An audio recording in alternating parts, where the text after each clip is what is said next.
মানুষ তার ভাগ্যের স্রষ্টা। যে স্বয়ং চেষ্টা করে আল্লাহ তার সহায় হন। কেহ কেহ বিশ্বাস করে জীবনের সাফল্য ভাগ্যের উপর নির্ভরশীল, কিন্তু তা সত্য নয়।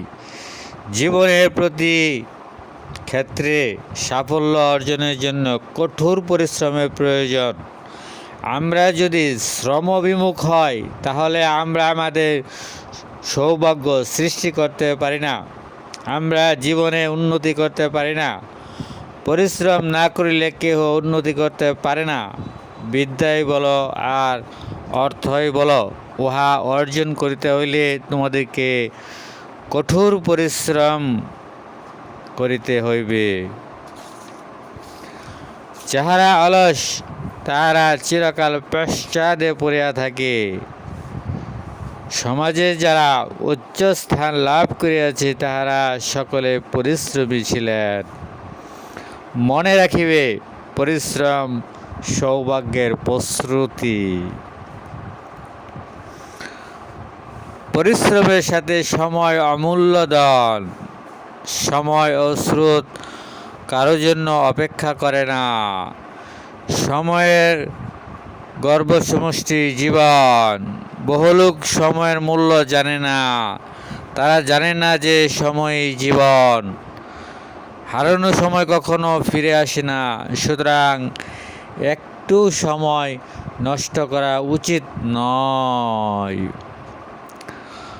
ছোট ছোট মৌমাছি সকাল থেকে সন্ধ্যা পর্যন্ত ফুলে ফুলে উড়ে বেড়ায়। বিন্দু বিন্দু মধু সংগ্রহ। একদিন প্রকাণ্ড মৌচাক ভরে ওঠে। পিঁপড়েরা সারাদিন খাবার খুঁজে বেড়ায়। দুর্দিনের জন্য খাদ্য সঞ্চয় করে। তারা যেমন কাজ করে, আমরাও তেমনি কাজ করিতে পারি। পোকামাকড়ের জীবন থেকে এ ব্যাপারে অনেক কিছু শেখার আছে।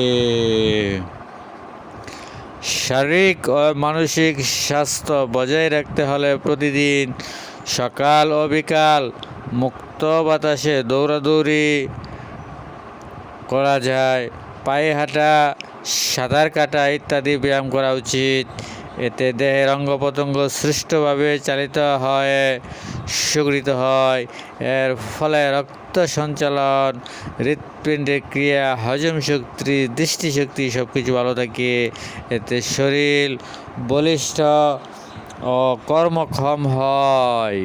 তার জন্য আমাদেরকে বেশি বেশি কায়িক পরিশ্রম করতে হবে, বেশি বেশি ব্যায়াম করতে হবে।